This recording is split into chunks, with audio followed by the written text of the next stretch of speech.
Hello everyone, welcome to my YouTube channel Lawgram. My today's topic is DPSP, which is Director Principle of State Policies.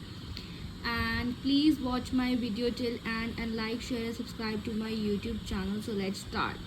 So basically ये notes जो हैं मैंने खुद ही बनाया है, printed form में है. अगर आपको चाहिए होंगे मैं डिस्क्रिप्शन बॉक्स में अपना कॉन्टैक्ट नंबर डाल दूँगी. You can text on my contact number. So कुछ देखिए पॉइंट्स मैंने खुद मार्क करे हुए हैं, तो आप उन पॉइंट्स के हिसाब से भी लिख सकते हैं, राइट. सो देखो, जो directive principle of state policies होते हैं, ये paragraph is not that important, but जब मैंने आपको दिखा दिया है, you can refer this also. अगर एग्जाम में आंसर बड़ा करना है तो आप लिख सकते हैं. बट मैं सीधा कंपोजिशन ऑफ DPSP पे जाऊँगी. तो बेसिकली ना क्या होता है कि जो हमारे DPSP है वो 3 प्रिंसिपल पे बेस्ड होते हैं: सोशलिस्ट, गांधीयन एंड लिबरल. जो सोशलिस्ट है वो ये फोकस करते हैं justice and equality in the society. जो गांधीयन है वो फोकस करता है rural reconstruction and national development. और जो लिबरल है वो फोकस करता है freedom and separation of individual. You can start your answer with composition of the DPSP, और आपकी चॉइस आप इससे स्टार्ट करके फिर इस पर भी जा सकते हो, राइट. देखिए, जो हमारे DPSP वो कवर करता है आर्टिकल 36 टू आर्टिकल 50, ठीक है. अब हम आते हैं आर्टिकल 36 पे. आपने article 12 of the Indian constitution पढ़ा होगा, जो कि स्टेट के बारे में बात करता है. सिमिलरली यहाँ पे भी आर्टिकल 36 स्टेट के बारे में बात करता है कि वो central government and state government से कंसिस्ट करेगा, parliament centre with different state legislature से कंसिस्ट करेगा, and the any other local body authority that is under the control of India is a part of its territory. Same बात है, इसमें कुछ पढ़ाने की जरूरत नहीं है. ये वाला जो केस लॉ है Rajasthan state electricity board versus Mohan Lal, article 12 में भी है. अगर आप चाहें तो आप और केस लॉ आर्टिकल 12 वाले सेम इसमें भी ऐड ऑन कर सकते हैं. आर्टिकल 37 बेसिकली ये होता है कि part 4 is to ensure some economic and state freedom by suitable actions. Basically ये बोलता है कि जो हमारे फंडामेंटल राइट्स होते हैं वो क्या होते हैं, गारंटीड पार्ट 3 में, और दे आर एनफोर्सिबल. बट इन्होंने बोला है आर्टिकल 37 में कि यार जो हमारी ड्यूटीज़ है इनको भी इन्फोर्सिबल करो. सिर्फ करो की बात करी गई है, करी गई है नहीं करी गई वो अलग है. आर्टिकल जो 38 है वो हमारी 2 चीज़ें बताता है. State that ultimate goal of the DPSP is to secure justice in all form whether it is social, political, economic. और एक और बात करता है sub clause 2 and sub clause 1 तो ये बात कर रहा है, सब क्लॉज 2 ये बात कर रहा है, इंश्योर करता है they are the low to nil inequality, ठीक है. और ये सब जो हमारा 44th अमेंडमेंट एक्ट में आया था वो सब आप खुद पढ़ लेना, ये मैंने आपको दिखा दिया है. आर्टिकल 39 हमारे थोड़े बहुत जनरल प्रिंसिपल्स देता है, जो कि अगर सीक्वेंस में याद हो तो बहुत ही ज़्यादा अच्छी बात है. जैसे कि presence of equal means of sufficient livelihood, ठीक है. Ownership and authority over material resources. Sorry guys, मेरा गला थोड़ा खराब है. Third is there should be any concentration of wealth. Fourth is presence of equal pay of equal work done. Fifth is the health as well as the strength of the public workers that can be man, woman, child, etc. Sixth is as inserted by the 42nd amendment, the state should ensure that children have a healthy environment. ठीक है, ये बात है. फिर article 39A हमारा focus करता है. अच्छा ठीक है, मैं आपको एक चीज़ और बता दूं कि मेरे ये थोड़े से ना आगे पीछे हुए हैं, तो मैं आगे पीछे करके पढ़ाती हूँ, पर आप हैं सारे, ठीक है.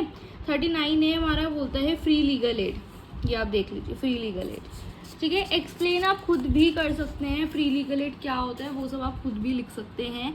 देन मेरा सीधा 41 है. 40 में मैं आपको बाद में पढ़ाऊँगी. 41 talks about the welfare state, ये आप देख लीजिए, पॉज करके आप एक बार इसे पढ़ लेना. 42 talks about the working conditions of the citizens की कैसी होनी चाहिए. 43 talks about the fair and equal wages. 47 talks about the ensure that country has moderate to high standard of nutrition and public health. ये भी आप खुद पढ़ सकते हैं.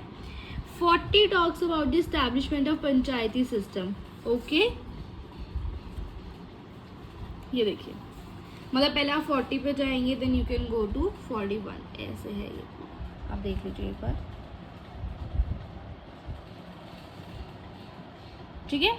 Then 46 talks about the protection of minority and weak communities the country such as SC ST sector against exploitation.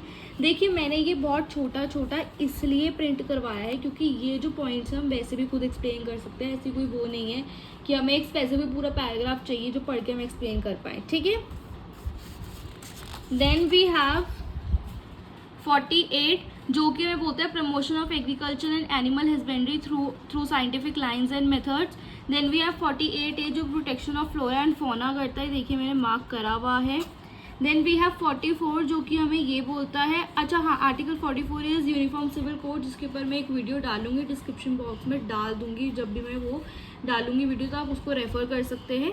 और मैं आपको एक शॉर्ट बता देती हूँ आर्टिकल 54 बेसिकली है क्या। उन्होंने बोला है कि जैसे हिंदूज़ और मुस्लिम्स के सारे लॉ अलग है, मैरिज लॉ अलग है, तो ये सारे यूनिफॉर्म सिविल कोड में आने चाहिए, मतलब ये एक ही होने चाहिए। हम किसी को फोर्स नहीं करेंगे, बस ये होगा कि एक सेक्युलरिज्म क्रिएट हो जाएगा हमारी कंट्री में, ठीक है।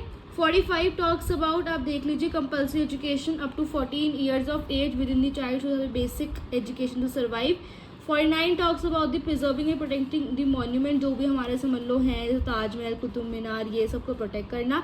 Article 50 talks about separation of power between at least 2 organs of the state, जैसे मैंने बताया कि एग्जीक्यूटिव, जुडिशियल, लेजिस्लेटिव तीनों अलग अलग काम कर रहे हैं। अगर आप चाहें तो इसमें सेपरेशन ऑफ पावर को भी एक्सप्लेन कर सकते हैं। अब देखिए मैंने इसमें केस लॉज भी डाले हुए हैं, बट मैंने इनको बड़ा बड़ा करके नहीं लिखा है, तो आप ऐसे भी रेफर कर सकते हैं। Then I will talk about the article 51 of the Indian constitution. 51 पे होता है basically main international aim to maintain and preserve peace and security across borders. देखिए ये पूरा मैंने बड़ा बड़ा लिखा हुआ है, बट मैंने जो मेन चीज़ है जिसको आप बड़ा करके लिख सकते हो वो मैंने हाईलाइट कर दी, ठीक है। फिर मैंने फंडामेंटल राइट वर्सेस डीपीएसपीज भी लिखा हुआ है, ये आप खुद पढ़ सकते हो। क्रिटिसिज्म भी मैंने लिखा हुआ है। It has no legal force or backing behind it. Some directives can also be successfully executed and obtain society they are not idle. Gaining support through this way, neither explicit nor properly classified. ये सारे आप खुद पढ़ सकते हैं, इसमें कोई ज़रूरत नहीं है। फंडामेंटल राइट्स एक्सटर्नल एग्जामिनेशन में 5 मार्क्स का आ जाता है, तो इसको मत छोड़ के जाना, क्योंकि पूरा अगर आप ये पूरा लिख देते हैं आर्टिकल 36 to 51 एक्सप्लेन कर देते हैं, प्लस थोड़ा सा उसका ब्रीफ एक दे देते हैं, इंट्रोडक्शन और कंक्लूजन, आपका आंसर सफिशिएंट बन जाएगा। क्रिटिसिज्म नहीं भी लिखेंगे तो काम चल जाएगा। Okay, so thank you so much.